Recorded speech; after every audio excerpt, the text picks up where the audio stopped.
Trump campaign advisor, longtime friend of the president. And my dear friend, there he is, the best dressed guy in America, as you can tell, even right now, the great Roger Stone. Roger, you know, as we're talking about Charlie, it's still just really incredible to me. I know you knew Charlie well, too.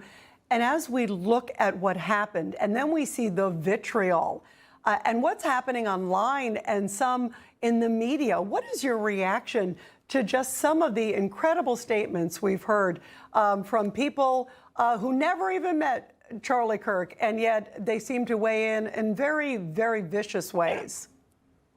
Well, Rita, first of all, I'm still really in shock. See, I really didn't know Charlie Kirk until the FBI raided my home at 6 o'clock in the morning. 29 heavily armed FBI agents in full SWAT gear swarmed my home in a spectacle that was staged for CNN. Charlie reached out to me. We didn't know each other. And he said, "This is outrageous. You're being framed. There is no Russian collusion. We both know it." And he became both a public, but probably more importantly, a private advocate for clemency, for a pardon for me, which is the only reason I'm able to be with you today. I came to love the man. He was enormously talented. He also confided in me. I think I'm free to say now that he did have political aspirations, that he was thinking about a potential future race for governor of Arizona. And yes, someday I think he aspired to be president. I think he had the faith and the principles and the discipline and the drive. Could have been a great presidential candidate. Could have someday been a great president. So I'm still in shock about this, but I also am concerned that some on our own side will take the wrong conclusions. Look, I was censored in 2017. I had almost 1 million followers on what was then Twitter. And then out of the blue, without explanation, I was banned. Then I was banned on Facebook. Then I was banned on Instagram. Then I was banned on YouTube. What was my sin? Supporting Donald Trump and questioning whether the Russian collusion hoax was a fraud. Charlie Kirk himself said it. There is no such thing as hate speech. In fact, the First Amendment is specifically designed to protect the most repugnant, disgusting, offensive speech. That's the American system. Free speech that we revere. And therefore, those who say, "Oh, the left censored us, so now that we're in power, we should censor them," Charlie would not have agreed. He would not have approved. You know, very powerful statements, too. Do you think, though, obviously there's a difference, certainly, between words and clearly actions, and also incitement? Explain how you believe the difference is, because when you hear some of the words, and I think of even, we were just talking about Alexandria Ocasio-Cortez and Ilhan Omar, some of these words, and some of the words that I've heard from J.B. Pritzker and Brandon Johnson, like in Illinois, in many ways it's inciting. And then we have seen even President Trump going after a lot of these groups that he believes are playing a role too. Explain how that's different, because clearly that really reaches a different level than just free speech.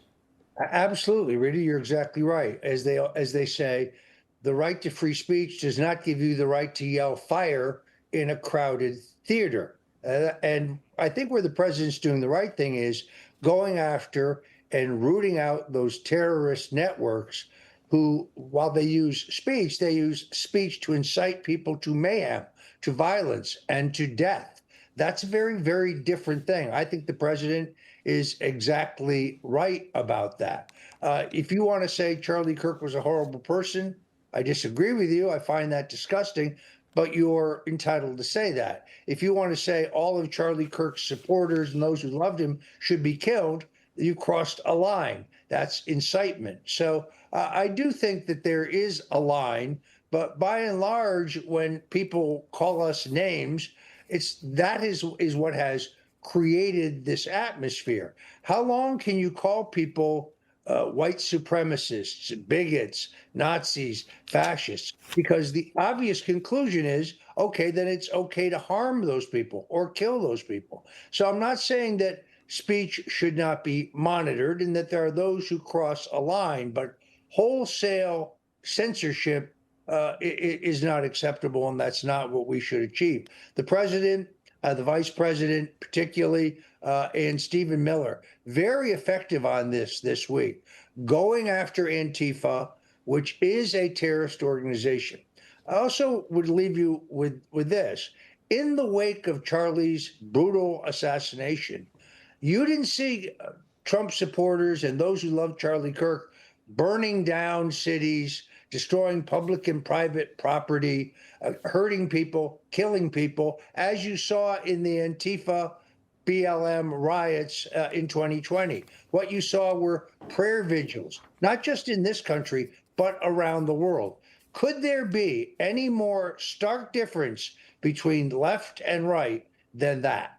Yeah, absolutely. What a contrast. And Roger, before I let you go, you just said also that beautiful story that you shared about Charlie coming to you in your most sort of, very difficult, dire time. And also that you saw big, big things for him ahead. President Trump is also going to be honoring him, of course, with the Medal of Freedom. Your thoughts about what's ahead, and also tomorrow is going to be a very powerful tribute. I think that there are two figures in this country who really changed our politics and really mobilized and galvanized the movement. The first one was Barry Goldwater. Out of the ashes of Goldwater's defeat came the movement that ultimately elected Ronald Reagan president and went on to elect Donald Trump president. Charlie Kirk now will go down in history as one of those public figures, and his tragic death will have galvanized and mobilized an entire generation of young people. Look at the fact that Turning Point has now had over 48,000 people contact them wanting to start new chapters, overwhelmingly in high schools, which is an excellent sign because those are the students who are being constantly pushed the Marxist, progressive, atheist line by public school teachers. So Charlie Kirk, in his death, will change the course of history. Yeah, I agree. And he's already having that impact already. Roger, thank you. And thank you for just sharing those really beautiful, powerful stories, too, as well. Really wonderful to have you here, my friend. Thank you.